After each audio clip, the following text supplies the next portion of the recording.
من مجدي كويس، ماشي كويس قوي الحقيقه لغايه دلوقتي. محمد بركات الى جilberto الى فلافيو، بدا يتحرك على الاجناب. بركات دلوقتي راس حربه على طول، اتعمل له اوفرلاب من جilberto. الكره العرضيه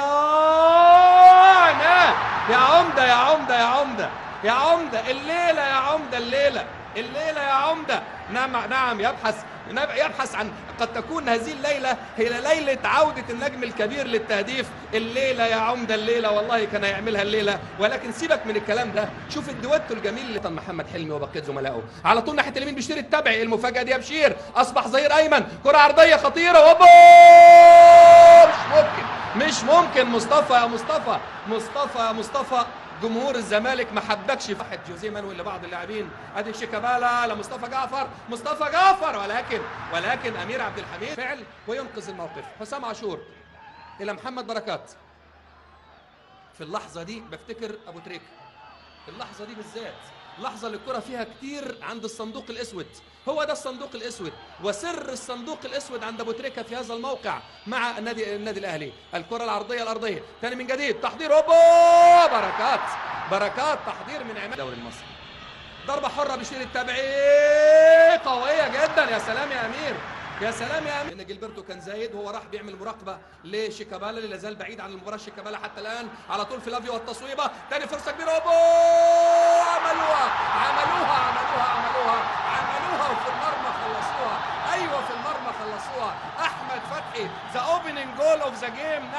نعم انه هدف المباراه الافتتاحي. تحمر، نعم القاهره تحمر. قالتها سعاد حسني، الحياه بقى لونها بامبي. لا راجع ولا استسلام من احمد فتحي للسيطره على خط الوسط من نادي الزمالك. تقدم وتوغل واخترق، وبكل هدوء وتأني اقدام احمد فتحي وكأنها بتغني وتعزف لحن اهلاوي جديد. 1-0. احمرت القاهره، ايوه احمرت. مش قلت لكم؟ قالتها البرنسيسه، قالتها سعاد حسني. هنا الحياه بقى لونها حمراء خلاص في القاهره، خلاص في هذه اللحظات. مع عمرو زكي ومع جمال حمزه، واللعب على خط واحد لثلاث مهاجمين بيفقد عمق، سواء في بناء اللعب من الخلف او عمق هجومي في الكرات الاماميه. وبشير يا بشير عملوها خلصوها، والثنائيه سجلوها. عماد متعب الليله يا عمده الليله. ايوه هي دي الليله، ليله اما ليله يا سلام. خطا من بشير التبعي، بالفعل نجح النجم الكبير في احراز ثاني الاهداف. هو نجم، مفيش انفعال، مفيش استفزاز للاعيبه نادي الزمالك. خطأ بشير التبعي، وكان عماد متعب في الموعد. نعم انها الليله يا عمده الليله سماء. وعموما 2-0 للاهلي. هل يصمت الزمالك؟ لم يفعل شيكابالا شيء من لحظه نزوله، لانه لعب زي جناح ايمن وعلى خط واحد مع جمال حمزه وعمرو زكي، فابتعد عن الانتشار اللي يسمح له ان ممكن يبقى فيه تواصل ما بين خطوط. 3 تقريبا على خط واحد، وقت كتير.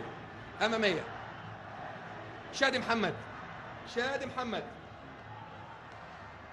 على طول الى رامي عادل لجilberto. رامي عادل، شادي محمد بكل هدوء. شوف وقع الهدفين على نادي الزمالك، تأثير الهدفين على نادي الزمالك. نصف ساعة مرت من الشوط الثاني و2-0. الموسم الرابع على التوالي. لو فاز الاهلي بالدوري هيكون رابع مرة الاهلي يفوز بالدوري 4 مرات متتالية فيما اكثر.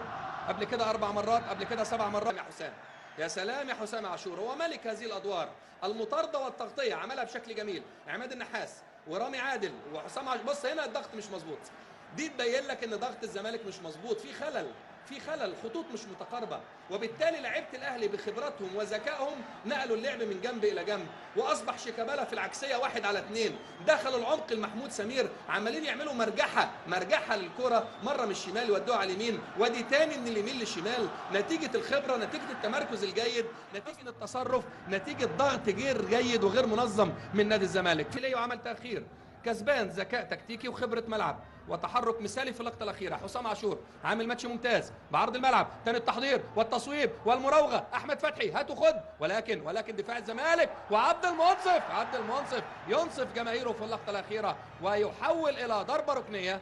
فوت وورك كويس، رشاقه كويسه، عوده للخلف، خطوات تمام، احساس بالمكان جيد. ضربه ركنيه للنادي الاهلي، ضربه ركنيه.